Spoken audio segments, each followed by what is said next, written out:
The crystal stemware tumbled from my foster mother's perfectly polished nails, deep crimson Cabernet bleeding across the pristine linen tablecloth like fresh blood on untouched snow. Gerald, my foster father, had gone a violent shade of plum, a chunk of ribeye caught fatally in his throat. Their precious biological daughter, Brittany, sat frozen, her jaw hanging slack like a rusted gate in the wind. And me? I quietly switched my phone to speaker and took a measured breath. "I'm so sorry to interrupt your holiday, Dean Rosenthal." The voice on the line was cool, precise, unmistakable. But the faculty voted unanimously. "We would be honored if you would deliver the keynote at spring commencement. As the youngest person ever named valedictorian of Harvard Law, your journey would mean everything to our graduates." I ended the call with a polite, "I'll review the materials and confirm shortly," then reached for my water like nothing had happened. The silence that followed was pure music, richer than any holiday hymn I'd ever been forced to sing. "Harvard," Linda finally croaked, voice splintering like cheap ice. "Law school."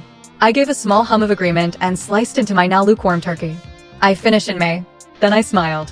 "But let me start from the beginning, so you fully appreciate this moment. You need to understand how we arrived at this exquisite, long overdue reckoning on Christmas night. I was 12 when I was delivered to the Morrison residence, clutching a black trash bag of clothes and a file thicker than a phone book labeled Behavioral Concerns. Translation: I asked questions teachers couldn't answer and read 3 grade levels ahead. Linda and Gerald already had Brittany, their golden child, 2 years my senior, blonde, pampered, and perpetually praised. From the very first day, the rules were crystal clear. Brittany was brilliant. Brittany was destined for greatness. Brittany was the future. I was the government stipend. The charity project they wheeled out for sympathy points at Bible study. Jasmine just doesn't have the same academic gifts our Brittany has, Linda loved to sigh within earshot.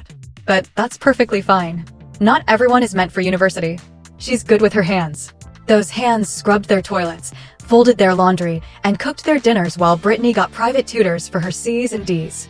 What they never realized was this: I was earning straight A's at the crumbling public school they dumped me in. I taught myself calculus from books I checked out with a library card they didn't know I had. I wrote college-level essays on a second-hand laptop I paid for by cleaning other people's houses every weekend, work I passed off as community service because foster children weren't allowed to have actual jobs. When I was 15, my English teacher, Mrs. Delgado, cornered me after class.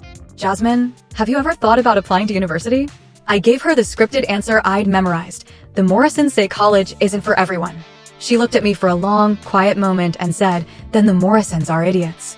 That sentence saved my life. Mrs. Delgado became my secret general. She helped me hunt down every scholarship, every special program, every opportunity the Morrisons would never mention. She drove me to SAT classes on Saturdays I claimed were remedial help. She edited my application essays on her lunch break. She believed in me when the people sleeping under the same roof pretended I was invisible. When the Harvard acceptance arrived, I told no one in that house. How could I? Linda spent every dinner crowing about Brittany, exploring her options. At the local community college, she had already flunked out twice. Gerald kept slapping my back, saying I should be thankful they'd given a kid like me a shot at a normal life. Every month, they cashed an $800 check for the privilege of reminding me I was temporary. So I built a double life. To them, I was enrolled at the nearby state university, majoring in general studies, working part-time at a campus cafe.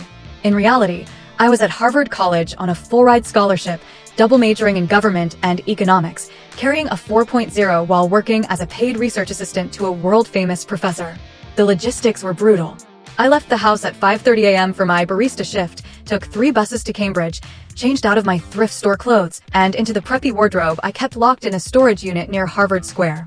I studied in Widener Library until it closed, then caught the last commuter train home and slipped in through the basement window I'd learned to pry open freshman year.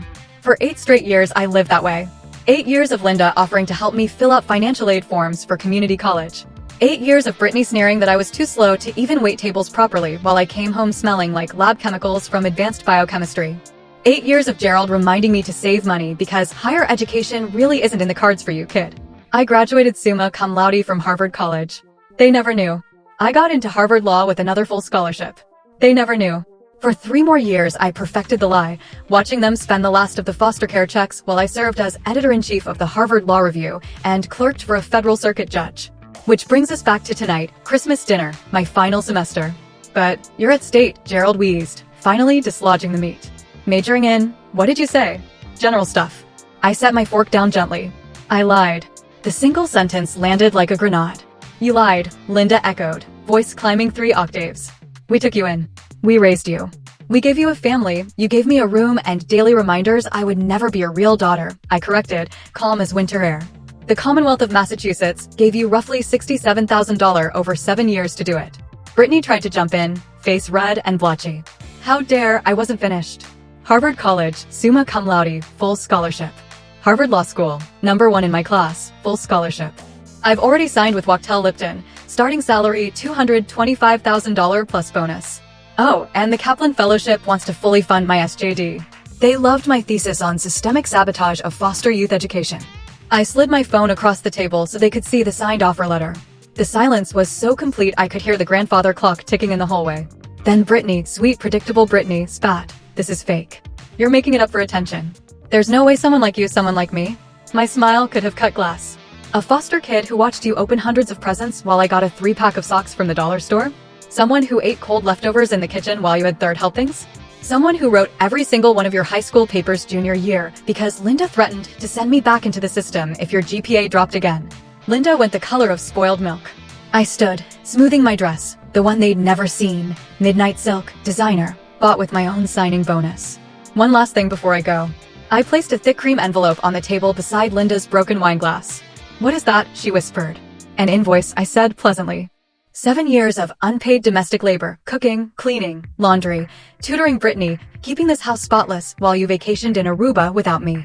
My attorney says the claim is legally murky, but ethically airtight. I'm asking for a donation instead. Gerald barked out a laugh that died in his throat when he saw the amount. It's made out to the Jasmine Morgan Foundation for Foster Youth Education. Alternatively, Harvard University Press is very eager to publish my memoir. Chapter 7 is titled Academic Neglect as a Form of Abuse, a Case Study. Guess whose real names I used? You wouldn't, Linda breathed. I already did. The manuscript is with my editor. But I'm reasonable. A 7-figure contribution to the foundation, and I'll consider redactions. This is blackmail. Brittany screeched. No, I said, slipping on my cashmere coat. This is consequences. I walked to the door, then paused. Oh, Brittany? That community college you washed out of 3 separate times? I endowed a full-ride scholarship there. 5 foster kids a year, renewable for 4 years. Their average GPA last semester was 3.9. Thought you'd like to know. The last sound I heard as I stepped into the cold night was Linda collapsing into hysterical sobs and Gerald roaring for his lawyer. I slid into my leased BMW, yes, I have a car now, a very nice one, started the engine, and drove away from that house forever. My phone lit up almost instantly. Brittany, you owe us everything. We made you who you are. I dictated my reply at the stoplight. No. You made me who I am despite you. There's a difference. Then I blocked every Morrison number I'd ever known and pointed the car toward Cambridge. The Kaplan Foundation called before I hit the highway. Would I be free to discuss the fellowship over dinner tomorrow night? Their treat, 5-star restaurant, naturally. I'm completely free, I told them, and for the first time in almost a decade, it wasn't a lie. In the rearview mirror, the porch lights of the Morrison house shrank to nothing, taking with them the scared girl who once believed she wasn't smart enough, wasn't wanted enough, wasn't enough. They were right about one thing all those years ago. I was never going to be smart like their real daughter. I was always going to be smarter. And tonight, finally, the whole world knew it.